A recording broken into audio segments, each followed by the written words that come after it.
Ladies and gentlemen, welcome once again to the Duval Dive. Of course, I am Kyle Nash, student of the game of Fans First Sports Network. And I'm Travis Holmes with BigCatCountry.com. We are bringing this thing to you through the Believe Podcast Network, doing that thing that we do. Travis D. Holmes, first of all, before we get into what the people are here for, the snubs, the reactions, whatever the word is you want to call it, for the 53 here that is final for the Jacksonville Jaguars roster leading into Carolina, the first game. We could actually start talking about that seriously here in the not too distant future. Yep. Some things took place that I haven't had a chance to respond to, and I have to put it that way because this absolute beast of a champion already talked to you about Tim Patrick earlier today. Make sure you check out that podcast because he had a lot of great insights. But I will cap with the I shouldn't say cap, but there is no cap. You were kicking butt today. What I'm trying to say is a lot of the points you make, I agree with. What I will say to cap it off is if that's your wide receiver 5, you're looking pretty good. I don't think he plays wide receiver 5. I think he crawls up the depth chart a bit potentially. Yeah. And listen, as much as I'm a Gabe Davis guy covering him for UCF for many outlets, including the black and gold banneret, I think at this point, Patrick's going to be an upgrade because for all the injuries that he has in his past, he's not currently injured the way that Gabe Davis was. So there's that working for it. And obviously, I'm glancing right over the Fred Johnson departure. Was I surprised? Yes. Travis can tell you the first thing I did was text him going, bruh. Or I forget exactly what I said, but it surprised the bejesus out of me, just like it did the Duval Devout. But making moves. Jimmy Stone's continuing to earn that nickname. I don't want to give away too much. I want people to go and listen to your reaction to the Tim Patrick situation, that acquisition from the Lions. But this team making moves. Travis D. Holmes, how do you feel about that? I mean, I feel like they're doing what I think I've said this to you guys enough time this offseason, so I don't think there's any confusion here. I hate the fact that we have to applaud, we have to celebrate, we have to go crazy about reasonably, responsible general manager moves. And that sucks to have to say, like, these are normal, great, solid, just being proactive NFL general manager moves. Correct. And the fact of the matter is, if you are a fan of a winning organization and you just so happen to find this podcast and come in and listen to us, you'll be like, oh, why are Jaguar fans so crazy about these great trades? Don't get me wrong, they're solid trades, but these are just basic trades for winning organizations. Isn't that what you're supposed to do? Doesn't everybody? You know what I mean? Like, that's the sucky part about this. It's like, if you're someone who's on the outside looking in, you're just like, oh, poor Jaguar fans, they're getting excited about, I don't know, they ate ramen on Wednesday, so they're getting excited because they had a McDonald's Happy Meal or whatever the normal thing is that you do every week. Hold on, but Travis, what have I said since, what was it, January, February, whenever it was that Littlefinger, or as his actual government name is, Trent Baalke, departed? The healing can begin. You're an athlete. I was an athlete. When you had a hamstring or an ankle, or, I'm mentioning injuries I have. I don't know your injury history, but I know the first time I did a hard cut on it and it didn't hurt, I was this ecstatic. The healing's beginning. The Jacksonville Jaguar fan base, the Duval Devout, have seen the Jags make their first hard cut. As far as, that's an unfortunate choice of words. Actually, yes, that's actually 30. I ran right into that one. But they've seen that happen in a way that it hasn't been before. I'm going to steal your graphic. I'm sorry. I'm going to do it from the hip here, Travis.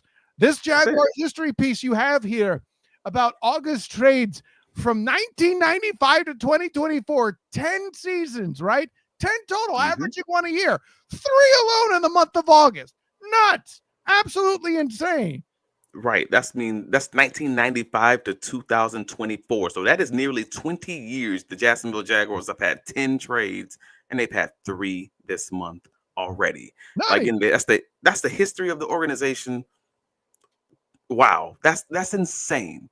Like that, it truly is. But overall, like, again, I don't want to diminish what Gladstone, what Cohen, what all these guys, what Boselli, what all these guys have done. I'm just pointing out that this is what you're right. That is 30 years, man. I'm an accounting major and I don't know how to count. Yes, 30 years. Thank you, Greg Cross. 10 trades over 30 years, and they've had 3 trades in 1 month. That is obviously a crazy amount of movement. Wait, did I misread that? Trying to get rid of the I thought it was 2024 or 2004. It's 20. Oh, snap. That's yeah, 30 in my head, I was counting it. Yeah, right. In my head, I was counting it. I completely misread it. We were both delusional in our own way. Holy snap. Shout out Greg Cross. No doubt. So overall, obviously, it's a significant amount of movement that's been going on, but more importantly, they're showing some major cojones, and I will give them credit on part of this. So the part of it I will say is this is normal NFL moves for normal NFL franchises who are winning franchises. Yes, that can be true, but at the same time, it can be true that they are also being bold in the pure number of transactions that they are making in flipping this organization. So the fact of the matter is that they have what nearly 60% of this roster is new now, which is a crazy number, even in a revamped organization, unless you're truly saying burn it all down. You truly are saying revamp this whole thing. You truly are saying I don't believe in any of this, and I am truly going to be bold. And if you heard our 53-man roster construction episode podcast a week ago, you will know there are 3 transactions, we'll say, that I predicted that the Jaguars wouldn't make. And that was because I wasn't being bold enough. And I want to be real about it. Like, I had people in the comments, Greg, you were one of them. Robert, you were another one. They were arguing me to the death that Chad Wooten would not be on this roster. And my statement that I kept coming back with was, you know what? He's going to be on the roster because they're going to make the conservative decision to go with him on special teams or something along those lines, because I think they're not going to gut it all in all the ways. In other words, I wasn't being bold enough. I was being scared. And it's not even my job on the line. I want to be clear about this. I don't have to say this out loud, but I'm being real with y'all. I wasn't bold enough, even though I'm telling y'all got to change the way y'all think. I got to change the way I think too, if I'm going to truly be up in lockstep with the way that these guys think in this front office. Hey, man, one of the trademarks of our leadership group is that when there's an opportunity to be bold, we won't flinch. Proven to be truth and gospel. Travis, before we get into the final cut downs, let's go ahead and go through the comments, because the Duval divers are lighting it up, man. Appreciate you guys. This is why we got to hit you out the gate. You're hitting us really hard here, and we love every single second of it. Rady is checking in before he goes to bed. Dentist o'clock. For those of you who don't specialize in dad joke, he's saying his time, our show started at 2:30. I don't write him. I'm just telling you that's what he said. Okay, I'll catch you video on demand. It's only 4 hours before my alarm goes off. Thanks, Radius, for checking in. Robert Kemp biting it. Run it! I love that. Zenith coming in on time. We're glad to see you, and that you did your best to tell the people at large to hit that like button. Appreciate you, Zenith. Here we start getting into the points.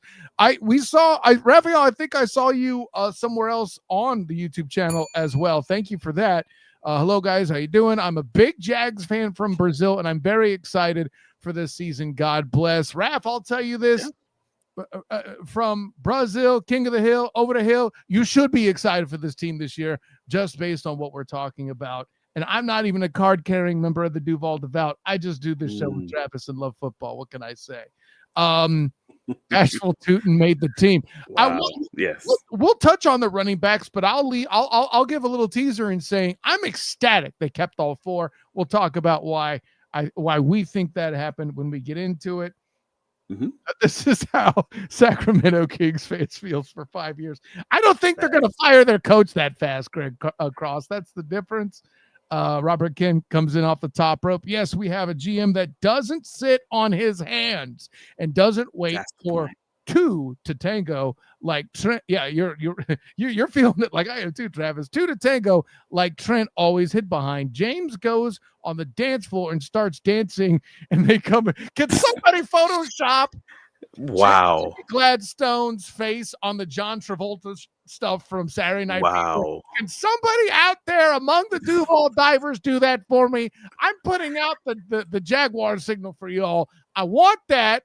I want John Travolta's thing but his dancing body with the leisure suit and all of that from Saturday Night Fever and James Gladstone's face. That's what I want. I do have the perfect gif of James Gladstone dancing. I haven't released it just yet, just because I've been saving it for the perfect moment.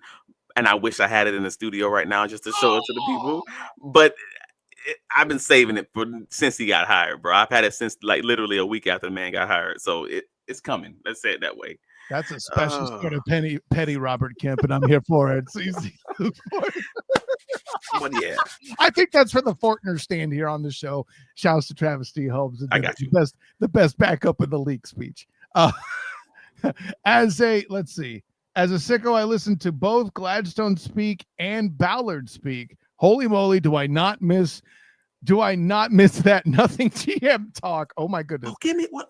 Wait, let's talk about this for a second, if you don't mind. I think this is a great segue moment right here with this comment from Zenith, because he says he doesn't miss nothing GM talk, while also stating that what the Jaguars leadership is giving us is not nothing, quote unquote, GM talk. That's interesting, because that kind of comes from one of the comments that we got in the mailbag. And I know we'll get to them all, because if you guys send us questions, you know how we do. We will make sure we'll find a way. We will get to them. We appreciate you guys giving us content, and we will make sure we return in kind. But I don't know that they're actually telling us a lot in these conversations, in the Gladstone included, Cohen included. I want to be very clear about saying this. Like, they tell us enough. And I think that's reasonable. But the fact of the matter is they're just more available. I think that's the biggest difference with this organization than anything, is the fact that they are willing to get in front of the cameras and have those conversations. Balky would run from the conversation. I'm just going to keep it a buck. Balky would not be. You wouldn't step in the room. And I think that's a fine difference you point out. Yeah, I think you're looking at through a more pessimistic lens, which, I mean, you do sometimes. It's not the pessimistic lens. I want to be real about it, because someone asked me a question, and that, without ruining show content, that it shocked me that they asked, was like, hey, is the organization sharing more these days? And is that like a different philosophy? And I had to actually go back and start looking at press conferences for previous years and looking at the things that we were being told in practices and pressers in previous years. And I came to a different conclusion. I'm like, I actually don't think that they're telling us more these days. I just think they're willing to get in front of the camera more. And I'll get into specific when we get the specific question, because I didn't bring it in today's pod. Okay, we'll table that. I even think I know what question you're talking about. They're willing to be in front of the camera more often, but they're not necessarily giving us more information. I would even argue the opposite. The previous organization, the previous leadership staff would not be in front of the camera as often, but they would give more information than this organization would, and to the detriment of the team from a competitive standpoint. Like, they would give more injury information and things like that. That is where I land on this. But nevertheless, I do appreciate the fact that these guys are willing to step in the ring and actually do that dance and have some conversations with the media. Social Alky, I had to definitely read your comment just on the Boondocks icon there that you have for your thumbnail. I can't front on that. Jimmy Stones don't flinch. He told you that in the clip we just played. There you go. Robert with a nice one. Good fantasy football name for you Duval divers out there this year at this point. No Gladstones unturned. I want every Duval diver who isn't already in a situation where another Duval diver in your league might be using it to use that name and let them know. Let that freedom ring. I like that. Carlos Reyes says best team ever assembled, and it's over half gone. Which is just that dang, like the fact that they thought that was even close to the best team ever assembled, which is just wild, man. Now Muma's an opponent. Social Alky that's just an accurate statement. I think somebody's throwing shade at your special teams takes. Well, no, someone asked, and I don't know where it was. It was Muma a snitch. And I was like, no. That's what it was. It was on Club Jaguar. Shout out to those guys, UCF Jaguar, Jen Jad, Jordan DeLugo, Jaguars United. Those guys, like those are homies. Yeah. Right. Jason Trent. All the homies. Someone asked, was Muma a snitch? And I bust out laughing, because he's obviously with the AFC South, Indianapolis Colts now. And you have to think about the 99-2000 Jacksonville Jaguars, where they beat the Jaguars 3 times in that season, because they reportedly had a copy of the Jaguars Allegedly. playbook. Right. Allegedly had a copy of the Jaguars playbook. So then the question of, hey, is that the kind of guy who's going to like snitch on his old team to give them the goods on everything with Jazz? That's a hard one, bro. That is a rough one, because if you got fired today, anybody listens to the sound of my voice, let's keep it 100.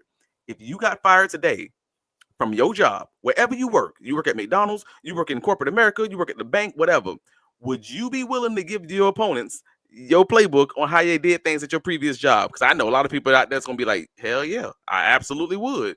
I would tell you everything negative about this job. Somebody's gonna have to pay for it, and I think Muma's at least getting that done. I'm just pointing out the obvious thing. We talk about these guys, but let's be real about this for a second. You leave your job, I don't care what kind of job it is. Like if it's in sales and you go over to this other job and they selling the same product, you're gonna be like, hey yo, this what they doing over there. Let's go get that business. He's right here. I'm just saying. So I get it, bro. You're not wrong. You're not wrong. Frankly, if I just doubt that Muma would have the ability to throw that big a wrench into the plans of Liam Cohen. I'll put it that also way. Fair.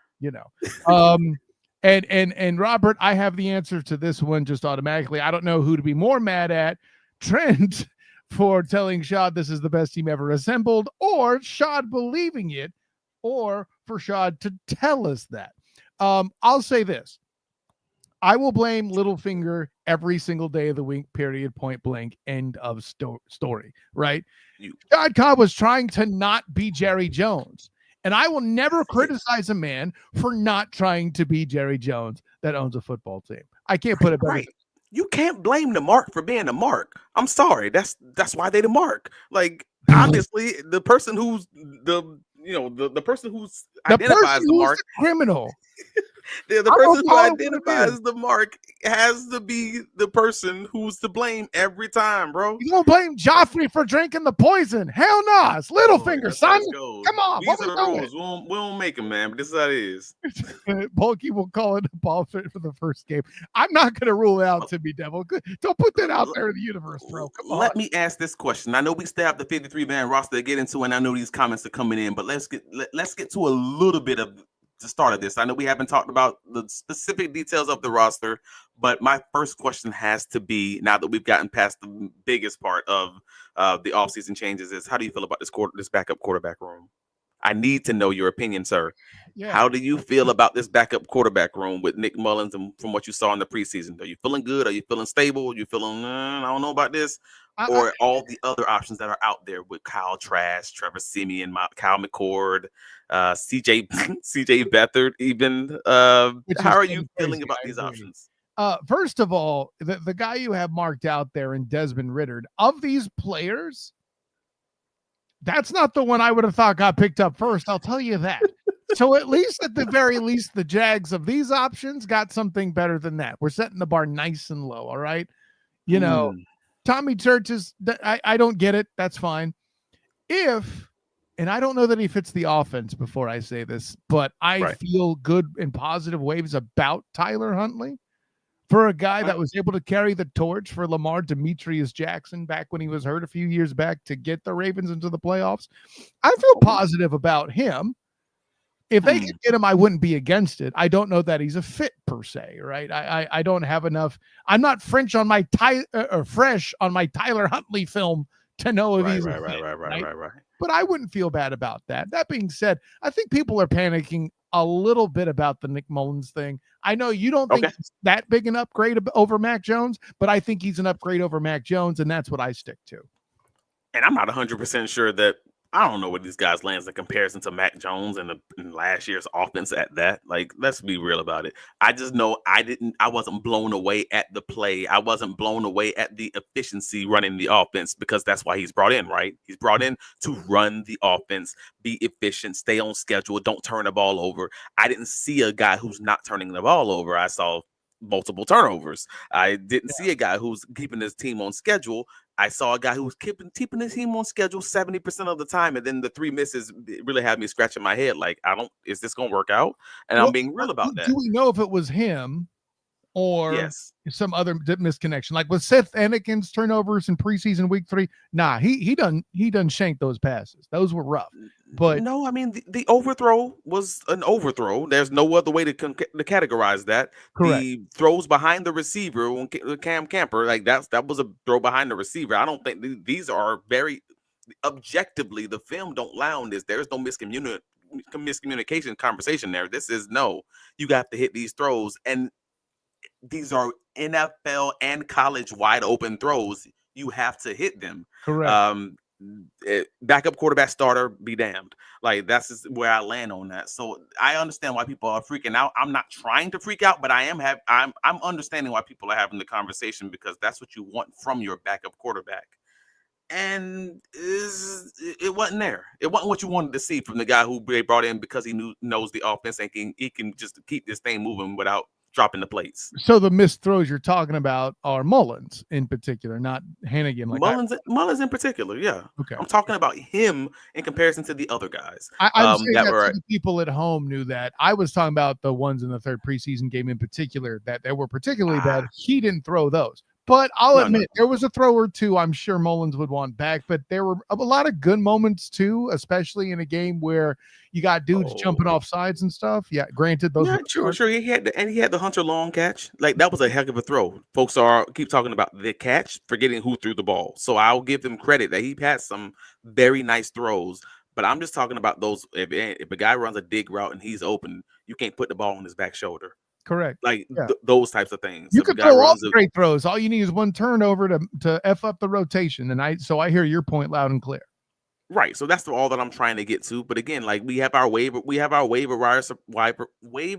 wire surprises. I mean, we obviously kept BJ Green and kept Danny Strigo, which is just, again, that's that bold thing I was talking about, because I think we all knew. By we, I mean everyone in Jaguars media. I mean everyone within the Jacksonville Jaguars fan base, the Duval devout. Everyone knew that those two players played well in the preseason, that those two players reasonably deserved a spot on this 53-man roster. And everyone kind of knew on some level that there was a chance that one of those guys, if not both of those guys, may not have landed on the 53-man roster, depending on what hard decisions the Jaguars had to make. And they found a way to keep both of them and made other hard decisions. And now after the decisions are made, it's like, those decisions didn't even feel that hard, right? But they were, you know what I mean? Like, depending on how you're looking at it. It seems inevitable, but at the time you're like, I don't know. Just like somebody tried to sell us that. I shouldn't say somebody. That's not fair. You weren't the only one. But just like there was a narrative out there to sell keeping Chad Muma. Me, I've been a hater for a minute, so it was less difficult for me. I'm just saying. Correct. So again, that's me just saying I wasn't being bold enough. And again, I'm keeping it a buck. When someone else is not being bold enough, I tell them straight up, hey man, these dudes think this way. They move a little different. We're gonna have to change the way we think and stop thinking like normal NFL GMs, because half of these normal NFL GMs are also bad at their jobs. Like, let's be real about that. These dudes are trying to move different. They could end up being bad at their jobs. To be clear, we don't know yet because they ain't played a regular season game yet. But they are trying to do things in a bold way. And if they're going to be bad, they're going to be boldly bad. So we're going to have to get them space to figure that out. I would add this caveat too, Travis. Maybe they're great at their jobs, but this is the NFL. You could still lose ball games having done everything right in the front office. That's a thing that can happen. Facts. I'm just saying. So, by the way, so you're talking about boldness and stuff. Next time you try to hit me with this, I'm just going to tell you that you aren't bold enough. That's all I'm going to. Hey, man, I'm trying. But like folks say, hey, if you're expecting us to be able to predict, and by us, I mean folks in the media, to predict what these guys are going to do as we're actively trying to get to know how these guys roll, how they operate. We hustling backwards. Like we're trying to figure out these guys and where they're going to draw that line on conservative versus being aggressive and bold versus not being bold. It's going to have to figure it out. Again, I thought I knew where the line was. Hey, man, I was wrong. And I'm happy to be wrong because I told you already what my thought was. I preferred not to have Chad Muma on this roster. I preferred not to have Jordan Jefferson on this roster. I preferred not to have Tyler Lacey on this roster. And not because I don't like the guys, but because based on the tape at the time, they did not deserve to be on the roster. They had not earned that right. That's where I landed. This is where I am. So I'm happy to see that the Jaguars made that decision for their 53-man roster. That means they're moving in boldness. Cool. That also means, like those old Seattle Seahawks, they may pay a price earlier in the season for some of those decisions. I mean, that's why we're here to talk about this, right? We're only here talking about this because, hey, there's a possibility that early in the season they may struggle a little bit with that younger roster and trying to figure out how to win these close games and trying to figure out not to make those rookie mistakes, things like that. Like, those things can matter, and you're hoping you're going to be better at the end of the season because you gave those guys those reps. Social Alki coming back in. I want to make this point to get back in the direction of the actual final 53, because you Duval divers are in it talking about the backup quarterbacks in the preseason games. This is why this is why we're grateful you guys keep us around, is because y'all have these in-depth. We could do a podcast, Travis. When we go back and look at this afterward, we could do an entire podcast just on this preseason quarterback performance comments. Goodness gracious. That's true. They're having they are having some great conversations in the chat here. But yeah, how about ex-Jaguars actually being waiver wire pickups? Tyler Lacey, Jordan Jefferson, and Chad Muma. So Tyler Lacey. Let's see. You have Chad Muma, who went to the Indianapolis Colts. You had Tyler Lacey, who went to the San Francisco 49ers. Goodness, one of them went to the San Francisco 49ers. The other one went to the Detroit Lions. I just don't want to confuse which one went to which. And nevertheless, there's been a lot of overlap between the Detroit Lions and the Jacksonville Jaguars, from the Tim Patrick trade to the draft trade to the fact that they picked up, one of the players from the Jacksonville Jaguars roster across the board. So yeah, Jefferson went to the 49ers, Lacey went to the Lions. And those are pretty notable claims. You know what I mean? Like, the fact of the matter, the Jacksonville Jaguars has players being picked up by other organizations when it's normally the opposite way. It's normally the Jacksonville Jaguars who are picking up players off of everyone else's roster, and when a guy no longer is playing for the Jaguars, he's out of the league. You're like, oh this guy, he may have got put up in the middle of the season to run the clock out for the Carolina Panthers or something like that, but for the most part, it's a wrap for those guys when they no longer can make the Jaguars roster, and that is not where we are anymore. That's progress, and some of that is Balky's progress, but also not really. If these are draft picks and they're not making the roster, then you don't really want them to just be waiver wire pickups. You'd hope that they would be like top free agents, but that's not the case. We're not there yet. Maybe in a few years we'll see. But nevertheless, it's a great point. Yeah, the Jaguars have taken a step up, but it's not this huge step just yet. Well, and again, they're just acting like how a good franchise is supposed to act. I think you landed that plane nicely. So let's get into it. I mean, we talked about the quarterbacks at length already. I want to jump over to the running backs. Travis, you and I both did not necessarily expect for them to keep all four running backs. They did. I'm stoked. How do you feel about it? Oh, yeah. I mean, I think it's absolutely exactly what you'd want. I think it was always expected from my perspective that they were going to keep all four and just weren't going to address one guy per week. The question still remains, which guy's not going to address, whether it's going to be, understand, it's not going to be Travis Etienne. I just can't see it. But is it going to be Tank Bigsby? Is it going to be Bashaw Tootin? Or is it going to be LaQuint Allen? We've had this whole argument. I don't want to rehash it too much, but you have to ask the question, are you really going to leave your strongest pass protecting running back of this roster? And I don't think it's even arguable in LaQuint Allen not dressing on game day. I just can't see it. Me neither. And if that is truly the case, then you got two options: Bashaw Tootin or Tank Bigsby.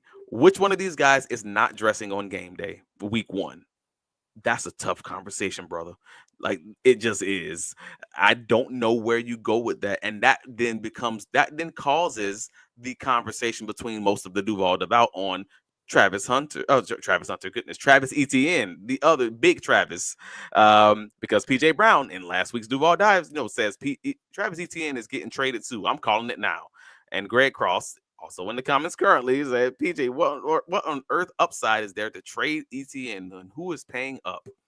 And you have Jags 95 in the Jaguars Discord asking, hey, man, what exactly is Travis good at? And man, now, hold on. Travis watches film very well. He's very supportive off the air. You don't see any of that. He came out like a monster and gave. Oh, they mean Travis Etienne. Sorry, champion. I thought they were going after you. That's my bad. Travis Etienne is a great receiving back out of the backfield. He is really explosive if you can get him in space.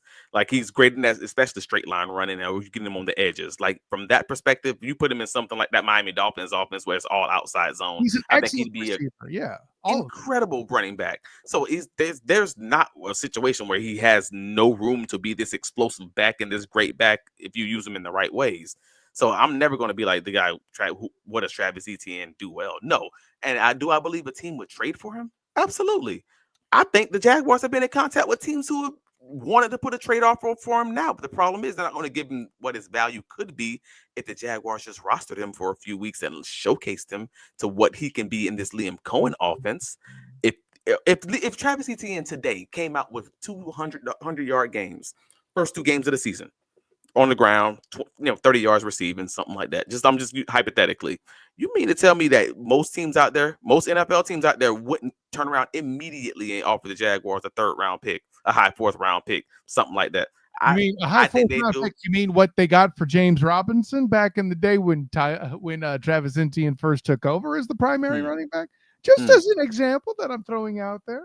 Right, and I'm not saying the Jaguars are necessarily out there shopping ETN, but I'm saying that if there's even the call, but they are absolutely getting calls without question. And you mean to tell me they wouldn't listen? I think they would absolutely listen if someone were to say, "I'm going to offer you a 3rd round pick for Travis Etienne." I don't think it'd be close. We can just appreciate the Ted DiBiase defense on this show. Travis Etienne, everyone's got a price. Right. So just by being who he is, he can increase his trade value. in my Glade James Gladstone voice. Like, that's the kind of where that goes. So overall, man, I think this Jacksonville Jaguars organization, I think this Jacksonville Jaguars roster will do well to just be good. Obviously week 1, but be good in those first 2 weeks, and wherever Travis Etienne, the whole conversation lands, it lands. But Bashaw Tutin's obviously been brought in to be the future, and at the end of the day, that's kind of how this is going to go. He may be a healthy scratch in week 1, but he'll be dressed reasonably soon. Like, I would say by that bye week. But what if I told you that the 4th running back isn't necessarily meant to be a running back? You have told me at length, and this isn't trash talk, it's going to sound like it. This isn't like you continuing to dunk on me about DeJuan Swoot. No, this is about, and you're right to do it. I'm just making jokes, man. But I'm controlling the narrative. I'm doing it before you can hurt me with it. But okay. I say all that to say, now that Muma's gone, maybe instead of a linebacker being one of those core special teams players, Braywan Lane, I think also is among them. But what if the concept of a Bashaw Tutin or something like that, okay, maybe he doesn't run the ball today, but we still dress him and the 3 running backs, right? Etienne, Bigsby, and LaQuint Allen playing the role of Dearness Johnson from last year, while Bashaw Tutin is designated the special teams guy. What about that? I mean, sure. Again, Bashaw was the backup kick returner. I say backup, but in the preseason game, he was actually the starting kick returner with Tank. And then he was a second-string kick returner with Parker Washington. But on the depth chart, they still have Tank and Parker Washington as the starting kick returners, as it stands at least, unless they're going to update that. So I believe that's probably going to be the route that they go. And if Tank is not dressed, then it's going to be Bashaw Tutin with Parker Washington. If Tank, if Bashaw Tutin is not dressed, then it's the same as it normally is in those two being the leading candidates. And Robert Kemp says, I only point this out because this matches my take. Go ahead, Travis. Yep. He says, Robert Kemp says, I could very well see ETN traded close to the deadline, which is what, week 6? I don't necessarily want that, but I could see that. They'll take the phone call.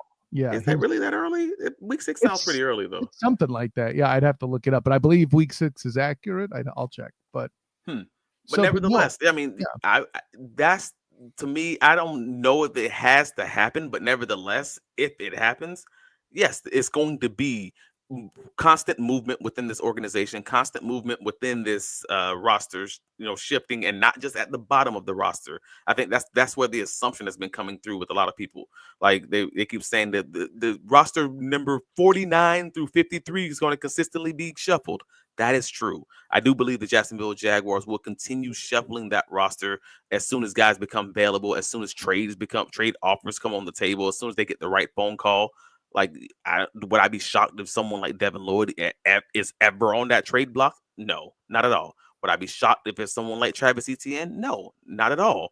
Like, I think there's multiple guys on this roster who still have value, and they can absolutely increase that value before the end of this season and be on the way out, depending on how these things go, because they brought the next guy in. But I don't know.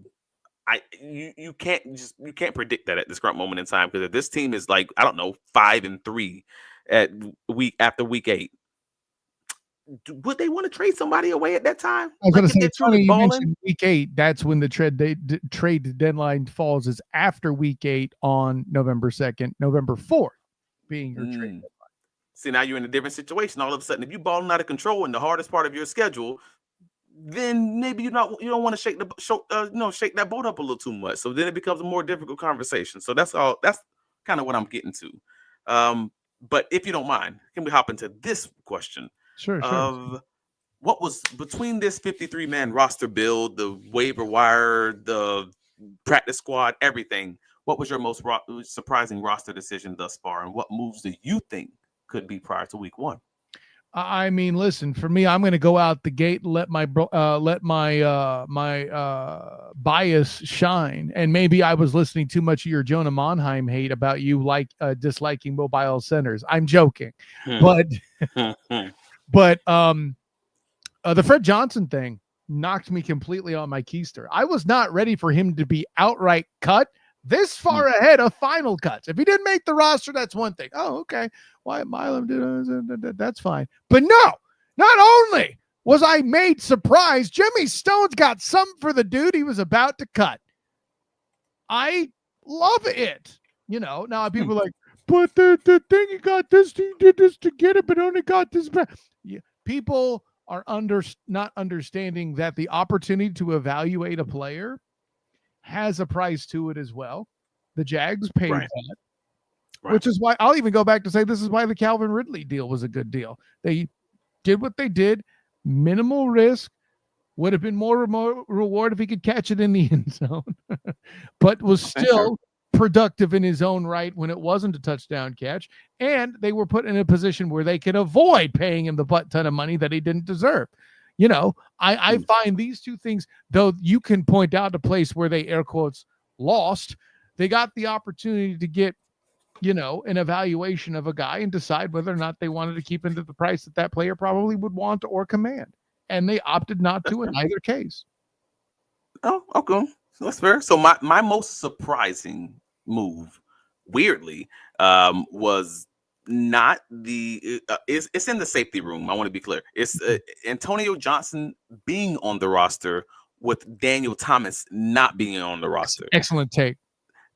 Because that was a weird one for me. Because I'm like, oh, cool. So if you're going to have your 5th safety, who's normally a special teams ace, and you're going to take the guy off the roster who is a bona fide special teams ace, there's no question that's what he is. And I know Ray Lane was brought in to be that special teams ace. So you're going to lean into the young guys. You're going to give the young guys those reps to become the new Daniel Thomas. I fully understand that. I'm with you. And it's consistent with what they've done other places too. Let's be clear, right? As I talk about Fred Johnson in literally the polar opposite of the field, where it's the large offensive guys versus the smart defensive guys, they still stayed consistent. That's huge.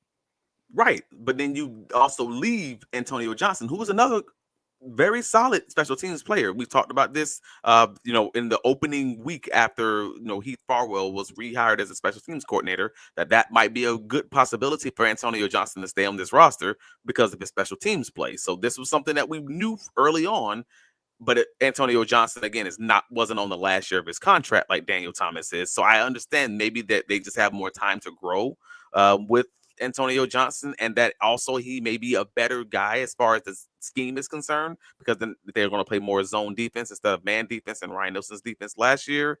maybe they think that he's actually a better safety as a backup safety option than Daniel Thomas, in addition to also being good on the special teams. Like it can be both ways, but that was my biggest shocker.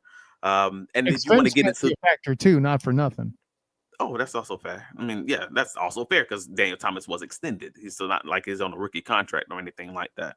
But as far as roster moves that may be made before week 1, I mean, I really thought the Jaguars were going to claim one of these defensive backs in this waiver wire bunch. And unfortunately, the Jaguars were not awarded any players on the waiver wire this week. Today. Everyone keeps saying the Jaguars did not put in a claim in this initial batch of waivers, but that's not what James Gladstone stated when he was asked directly. Did you guys put any claims in? He basically stated that he can't change the order of priority or the order of the hierarchy for the waiver wires. Yeah, he never said yes or no, and I want to be very clear about this because to me that meant, oh no, we put in a claim. That's what I heard. We put in a claim. We just couldn't change the order of the fact that we were picking 5th in the waivers, and the top 4 teams ended up claiming like I think it was either 10 or 11 DBs between the top 4 teams in the NFL draft, because that's how the waiver wire works. It's in the same order as the draft of this season, and those teams end up claiming like 10 DBs. Well, if any of those DBs were claimed by the Jacksonville Jaguars, they were not going to be awarded them. So that's my thought process there. But I do believe the Jaguars are going to continuously be looking for those opportunities to to bring in another safety or another corner. It's just as far as that depth is concerned, especially with Ransall now being placed on IR. His season is over with the foot surgery, which Gladstone also confirmed. And just the depth of the cornerback room, we will see how long it takes Monteric Brown to come back. You have to assume he's going to avoid IR because they didn't place him on it. So maybe that's just he'll be good by week 1. Maybe it may take a week 2 or 3 or something like that. We'll see. If he's not on the pup, that means they're expecting him back before week 4, right? That's correct. That's at the very least. So we know that. So hey, there you go. Let's go ahead and go here because there's something out there I just don't understand at this juncture. Okay, cool. And mostly because it's the foundation of my crackheadiest take, which now is a pretty smart bet in Vegas, really, in talking about the Jags winning the division. And it's all based on the O-line being revamped. And somewhere I saw a graphic out there on the socials. I forget who it was. I don't know that I'd give them credit because I'm about to trash them, but like somebody listed the offensive line and just put the caption, "Ouch." I'm like, the hell you want? This is the revamp the Duval were promised another season. And while it's not complete, this offensive line is that offensive line, I believe, that we've talked about, Travis, regardless, and they have some depth that maybe I think they could suffer a single layer of injuries as well, right? This is that group you're looking for. Hey, just give me top 16 in the NFL. I ain't asking for you to be the best line. It ain't right. See, this is just a bad take. Did the offensive line really improve? I'm sorry. In a world where you moved off of Surf finally, where you shipped out Luke Fortner, you're at least trying to upgrade, which was more than this previous team did. I don't feel like Trent Baalke really tried. That's right. I said it, Evan Perona. I don't think Baalke actually tried to upgrade the offensive line as much as he promised. Okay? At least. Go ahead. The offensive line really improved this offseason. Now, we've had multiple podcasts discussing the breakdown of this offensive line and the differences in what it's going to be. Like, you can argue that it's different, that is significantly different. But can you argue that it's better? Is turned over. Of course it's different. That's objectively true, right? Right. So different is not better. So if someone's asking, hey, is it better? Not is it different? I understand that. Like, that's going to be a very fine line to have to walk. But so you're talking about Walker Little. He mentioned Walker Little being extended and how Trent Baalke tied the organization's hands with that move, that late season extension. I don't know that that's necessarily one of the breaking points as far as this offensive line is concerned. Is Walker Little's play? Like, I haven't seen such negative play that folks keep talking about on the radio and everything else that they're mentioning. I've seen pretty adequate, if not solid, winning NFL blocking from Walker Little. So I will not be the person to kind of pile on to that. If anything, I still have my questions on Robert Hainsey and whether or not he's going to be strong enough to hold up in the middle. And I also have questions on whether or not the run blocking for this team is going to be adequate enough to work well while they figure out whether or not they want to be a man gap team or whether they want to be a zone team. Blocking, sure. They're going to have to figure that out. It normally takes the offensive line a few weeks to figure that out in most cases anyway. So you're talking week 2, week 3 of the regular season before you can truly see what it's going to really be. I'm cool with waiting, but as it currently stands, I have to believe this O-line will be better than previous seasons because it was so bad. And I don't mean for one season. I mean for all throughout Doug Peterson's tenure, the best case scenario for that Jacksonville Jaguars offensive line as far as run blocking was concerned was bottom of the league, just below average. Like, so overall, I think the ceiling has to be higher than that. Because we've seen proof of concept in Tampa Bay Buccaneers. It's not the same guys, but you have the same philosophy and the same scheme. So I'm just hoping, fingers crossed, that it's going to be better. And I've seen promise from a lot of the guys they brought in, like Robert Hainsey. We highlighted him last week on the Duval Dive. We've seen guys like Ezra Cleveland play well last year, and we're hoping that's going to continue this year. I still have questions on Anton Harrison as far as his run blocking is concerned. We'll see, but Walker Little actually was solid in run blocking. The depth is there. I got no issues, bro. Exactly. In a way that it wasn't before. And I would see all of what you said and raise this. I don't think Liam Cohen is going to coach them in a fashion where he's expecting 3 of them to be Hall of Famers. I've made this point before on this show, right? Yeah. Doug Peterson called plays like he did in Philly, where he had 3 Hall of Fame caliber offensive freaking linemen, Jason Peters, Lane Johnson, Jason Kelsey. Yep. Never made adjustments. All I got to do is say Bucky Irvin, and for a fact, Liam Cohen, as an offensive coordinator, has the ability to adjust. I think the coaching, even if Evan Perona doesn't agree that this line is, air quotes, better on paper, cool. The coaching's going to be good enough to make this group be at least the top 16 offensive line in the league. For sure. And make this team that much more successful. And at some point, it's just going to be about Trevor doing what it is some people, me among them, think he can do and maximizing the talent on offense. Go ahead, brother. So I will put this line in the sand. I would draw a line in the sand on today, August 27th of 2025. We're still a week, 8 days before the NFL season kicks off. If the Jacksonville Jaguars are 14th or better in the league in yards before contact for run blocking in this with this 2025 offensive line, they will be a playoff team.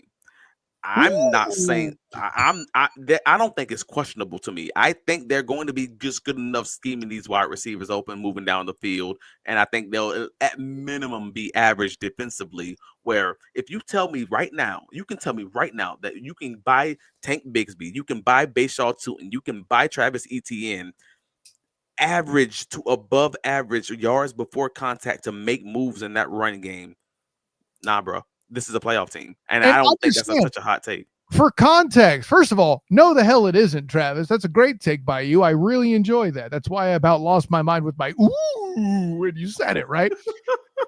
But understand what you just said for everybody out there that missed it. They're 32nd currently in that stat. Travis is saying they have to jump 18 spots. Yeah, of course he agrees. Travis is smart. Okay. That's 18 spots they have to jump. I'm happy if they just get to 20, which is 12. Okay? Which is what they were in 2022. Well, snap. And that's when they thought the running game was good because that was good for Doug them. Yeah, I don't have a response to that. Now you understand why the bar was below the bar was in hell, bro. The bar was below the ground. Like it really was. let's move over here. We're in the trenches. Let's move to the other side. We mentioned BJ Green and oh my gosh. Well, bear with me a moment. Let me just hop on this one from Robert Kemp. Go There's for some it. good Do the offensive thing. line talk, and it's your area. The pulls and schemes they run with the motions, and the tight ends help the run game too. It's not just relying on the front five to win the blocks. They scheme. There are scheme things that help them out. And Greg Cross says, "Yep, help, but they are going to be who they are based on how big their butts are. They're going to move a D lineman 4 yards back. That's my whole offseason puzzle." And I'm like, y'all in these butt conversations with these offensive line, I mean, it's getting a little weird. It's bubble. Okay. The term is bubble. It's only weird because these cats aren't using the right terminology. Okay. Like, bro, you want to call it a man of booty, a bubble? You want to call it a bottom? I don't care do it. what you want to People call who it. evaluate the underwear Olympics, that is the combine do. Listen, Bro, the combine sound too much like slavery. I don't know what to tell you, bro. Y'all talking about people's booties, and y'all got people out here with no clothes on, and I don't like none of it. It's all awkward to me. Pause. First of all, slavery never ended in a paycheck that's multiple hundreds of thousands of dollars. I'll leave with that. A, B. Some reparations are due. That's all I'm hearing. Come on, bro. NFL salaries or athlete reparations. You heard it here first, Travis D. Holmes. Hey. Here we go. No, but I think you say this is a point you want me to answer to. Nah, fam. I think we need to give that up to Ben Troop trying to tell me how Evan Ingram's such a big loss. I said it.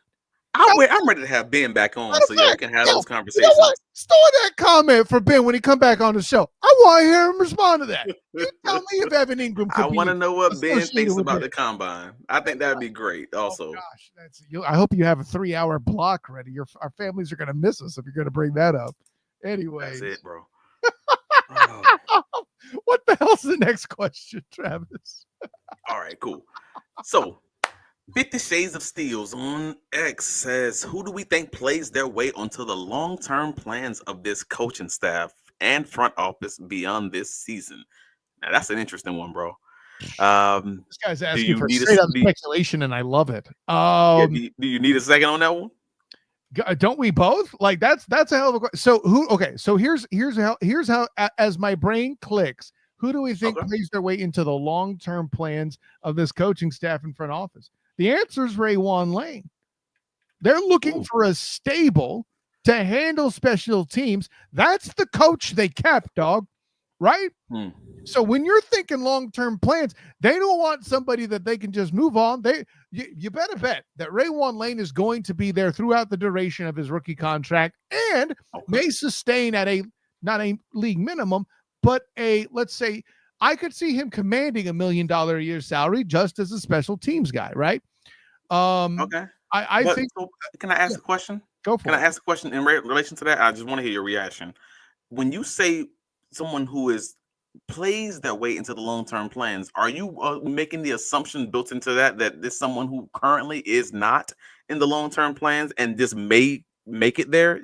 Does that make sense? I hear what you're saying. That's a good interpretation. I went a different direction. What I hear from 50 Shades of Steve's question is a young player that they have that plays their way into assuring he's not just a young player when he's still there later on. Okay. I'm telling you, Raywan Lane going to be on this roster just as long, if not longer, than Chad Muma was in his career. How about that? I mean, I think that's fair. Like, so we're basically asking the opposite of Nick Mullins, and that's not a shade. That's just being honest. Like, I think the Jacksonville Jaguars will eventually have another backup quarterback at some point. If it's not in 2025, then it's in 2026. But who's the guy? Nick Mullins is not a staple, correct? Right. So who's the guy who's going to play his way into the easy answer is LaQuint Allen. The easiest answer is he's going to have a 15-year career because he knows how to pass block. Like, that's the easiest answer on this roster, and I don't think it's even close because of pass blocking never goes out of style. And that guy's always going to be able to get onto a roster, and he's in the plans, but he's a 7th-round draft pick. But he's absolutely going to be a staple within this offense for as long as he feels the need to show up to work. Like, that, I believe, is correct. But if you're just saying, like, other guys that's not named LaQuint Allen, then you're starting to get into that conversation of guys like Diami could earn a contract, But would the Jacksonville Jaguars be willing to give him an extension would be a different part of that conversation with the rest of that receiver core. 50 Shades lighten up the comments with this question. You Duval divers are coming up with places like, for one, I'll get to your thing there in a minute, Robert, because you have a good response. I'm going to Sunstain, letting you know that is Jonah Monheim. That's it. Monheim. That's also a really good answer, bro. That is a really dang good answer because he's the guy who can develop, and he's already shown that he belongs just in this initial preseason. Yeah, bro. That's a nice pick. Jonah Monheim. And then Robert comes in with Lane Tootin and Monheim himself. Fair picks. Let's go on. I'm seeing a lot of Tiami, which I'm not against. It's not where I would have gone first. Screw it. Let's just call it. Let's go with it. Dewey Wingert. Let me just piss y'all off a little bit. Let's go. I'm serious. I'm just serious. Let's just do it. Dewey Wingert. All right, cool. So the fact of the matter is, I know no one going into this season wanted Dewey Wingert to be the guy, right? Like, obviously they wanted that other spot to be Ray Lane. And if Ray Lane is healthy in 2026 in training camp and he ends up taking the opposite safety spot. Wait, you mean Ray Lane and not Caleb Branshaw? Interesting. Wait, I'm sorry. Did I say Ray Lane? You said Ray Lane. Oh, crap. I meant Caleb Branshaw. Yeah. If Caleb Branshaw is healthy in 2026 training camp and he is somehow taking the opposite safety position that Eric Murray is currently manning, would anyone be surprised? Like, I'm not so crazy to think that the difference between Eric Murray and Dewey Wingert in 2025 is going to be so vast that Caleb couldn't just take either of those spots. And then all of a sudden you have a starting safety situation where it's Caleb Branshaw on one side and Dewey Wingert on the other. Because one thing we know about Dewey gonna find a way to stay on. That man's gonna stay on to the staff no matter who's the coach, no matter what year we're in. The year is 2033, and Dewey Wingert is still with the Jacksonville Jaguars because that man will show up and play assignment football every time. Do you know what Robert Kemp says? You know what the problem with Dewey is? You said Dewey Wingert. Kyle spits laughing. LOL. That's just where we are with him. Not just you, Kyle. And that's not wrong by Robert.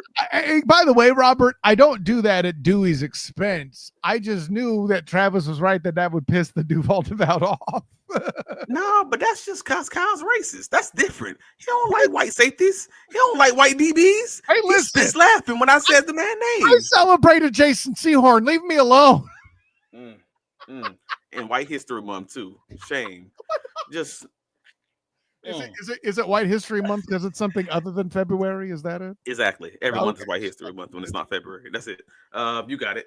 So no, I understand. That's why he spit laughing. I'm like, nah, Dewey's out there playing, man. Y'all can say what y'all want, but if the man keeps showing up and making these tackles and not missing them, playing assignment, correct, being in the right spot, playing assignment and mistake-free football, I got no issues with Dewey, man. Do your thing, bro.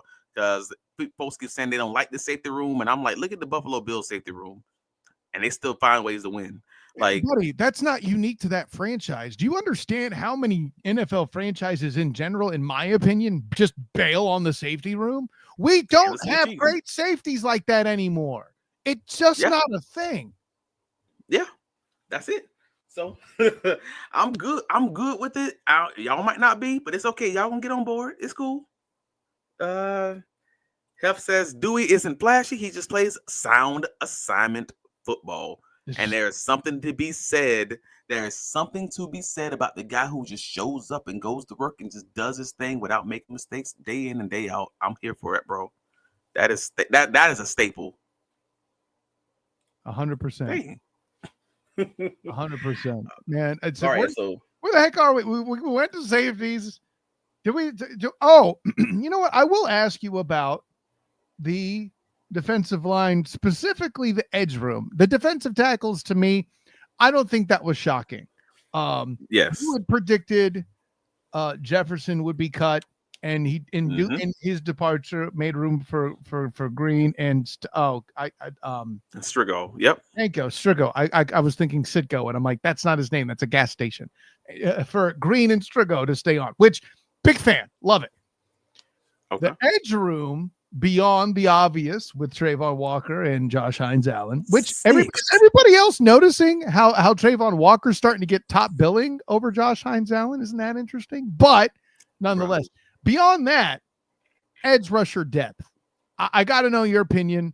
Jalen McLeod, all of that. It's all crazy. Kept 6 edges, bro. That was crazy to me. And I know these guys are versatile also.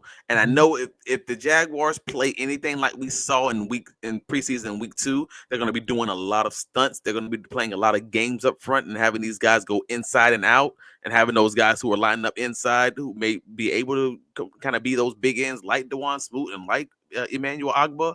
It makes a lot more sense, but they still kept 6 edges. That's a lot to me. But I'm happy to see that they're going to be able to kind of use these guys as developmental pieces to, be able to lean on in future years. It's also very interesting that when you have a guy who can be paid pretty soon in Trayvon Walker, we now have 2 guys behind him who can be developed in case those negotiations ever hit a snag. It's not to say that these are the guys who. It's not to say these. That's why these guys are here. You want to do that. You want to have the waves right there, right on time. Greg Cross. You want to have that second wave of edges to come in and to kind of just keep this thing moving along, but also that does come into conversation every year. We see when the people can't reach negotiation, they can't reach each other, seeing eye to eye.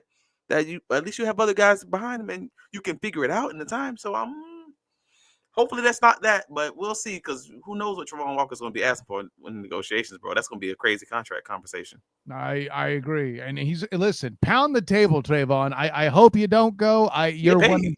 Yeah, exactly. Get paid. You're one of the first Jaguar rookies I got to talk to. When you were a rookie, and I cheer for you. It would suck if you went somewhere else where I wasn't covering you as often, but also get your bread, son. Right, man. We just talked about this. It's White History Month, bro. You got to get paid. Like, no matter what you do, you get paid for the rest of us. Like, we've already talked about the fact that the NFL guy, the NFL paychecks is reparations. Is that what we said? Is reparations for NFL players? You said that it's that the NFL paychecks are athlete reparations. That's what you said. It's a mess. Is that what I said? Okay, we got bad. We interpreting things. All right. Yeah. So Social says Gardek and Abdullah give versatility as well on edge, and yes, they do. They're basically package pass rushers in very many ways, and Agba and Smoot also give you that inside out versatility as being basically big edges who can kick inside on those passing downs. Yeah, man, you guys are on it. Like, you fully understand, ball knowers. You guys fully understand exactly what's going on with this defensive front, and yeah, and Smoot is going to be the tweener that can kick 2-3 tech. Says Hef in the comments. I don't have very much more. I mean, I guess the last comment from Jarvis, Trayvon Walker is probably going to go crazy this year. Money to be made, and when you're in a contract year, you obviously got to make that money, bro. Yeah, absolutely. And so I but the real conversation to me is like Dennis Gardeck, Jalen McLeod. I know I'm going to the linebacker part of the room. Yeah. By the way, somebody put Jack Kaiser as a good. What's wrong with him? No, nothing's wrong with him. I just don't know what the hell you do with him.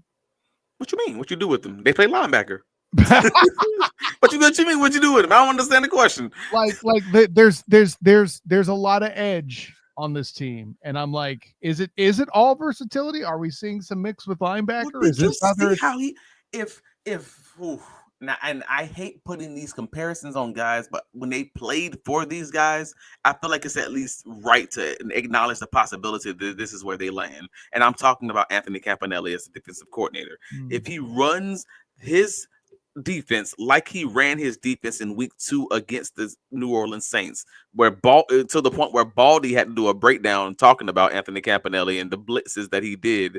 There was someone who said, I've never seen an NFL team blitz like Campanelli blitzed in the preseason, and blitzing corners specifically, in the way that they did that. Like, they had some really nicely drawn up blitzes on Jack Kaiser's sack, where he comes in untouched because he fakes like he's going, drops back like he's actually going to be the guy covering the tight end, and then does a delay blitz and just comes in clean.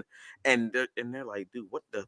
if he's doing that, if he's doing that Brian Flores type of stuff that who he played, he coached under Brian Flores. If he's doing anything remotely in that realm, Jesus, I can't imagine what this defense is going to be. If he does that with the starting Jacksonville Jaguars defense, bro, this is a whole different thing, man. See, I see Travis and that was to watch some film coming up. I mean, yeah, I'm a defensive guy, and if you show me a guy who's actually going to put his guys in the right spot, I'm always going to be a fan of that, because that's a coaching clinic, and coaching clinics, hey man, that'll do it for me. It's a good night. And yeah, hey wife, hey wife, you go to bed. You go to bed, baby. I'm gonna be back. I'm watching film right now. This is it, honey. I know you hear everything I like, but I can't finish right now. No, and you flashed the comment by Hef against the Dolphins #1. So obviously, we made that point on the Duval Dive Live. So we'll leave that at that. Man, listen, we went around the gamut, I think. So, so, bro. Special teamers are still great. Next question. There we go. Now we're done. No, I'm done. So with that in mind, you Duval divers, whoo, gracious, you got some certifications tonight with the levels of depth you went to in some of your comments. That was fun. But Travis and I do have families. So with that in mind, Travis D. Holmes, tell the world where you could be found. Hey, man, before we get into that, you're already here. You're hearing my voice. Click the like button. Stop playing. Y'all know the deal. If you can hear me, click the like button. If you're driving, pull to the side of the road, stop the car, and click the like button and stop playing. But we appreciate you, like, for real. Like, you came through, you gave us all the content, you gave us all the comments, you gave us all the jokes, and I'm never going to take that for granted, man. I swear. Families, we're right here. What you mean? Says Robert Kip. That was like that was touching, dude. Thank you. Boy. That was very touching, but still, click the like button. Stop playing. Just an off chance you commenting and don't click the like button. Click the like button, for real. Come on, family. You want it to go play? Hit that damn like button. I don't care if you're family or not. If you are hearing the sound of my voice, man, click that subscribe button on the Duval Dive on YouTube. Find us on TikTok, on everywhere, man. I can be found Travis D. Holmes on Blue Sky, on X. You can find our writings over at bigcatcountry.com. We always want to keep you guys covered, and yeah, that's pretty much it. Yeah, don't, like Zena said, don't just click it, slap that thing. I ain't paying for your phone though. He's talking about clicking the button, y'all. Calm down. But yes, Nash, where can you be found, sir, before we get fired? Yeah, listen, I don't care what you're slapping while you hit the like button. Just do the damn thing. Of course, I am Kyle Nash, the student of the game. You can find me on Twitter, Instagram, Threads, and Blue Sky at the SOTG. Find me on Facebook as the student of the game. Check out my writings with the Fans First Sports Network covering your Jacksonville Jaguars. Starting next week, your keys to the game will be coming out every week, midweek. So make sure you check that out in conjunction, of course, with the live stream of the Duval Dive of the Believe Network. And, of course, my work covering the Orlando Magic, that will be coming rapidly. Media Day, September 29th for that. There's going to be a lot of stuff with that. A lot of things going on there. Desmond Bain in the building. Tyus Jones, the draft picks, all of them. And, yeah, this Bankero guy and these Wagner dudes, they're all right. And so, too, is Jalen Suggs, I suppose, he said jokingly. But Orlando Magic coverage there as well, in addition to the Duval Devout. Plus, tomorrow night, if you're listening to us and watching us live, and if you're not on demand, it won't be tomorrow night, but UCF's debut for the 2025 season, the Frost 2.0 era, starts Thursday. I will be in the press box with Donnie Doc. I will be in the house. Nice. Okay.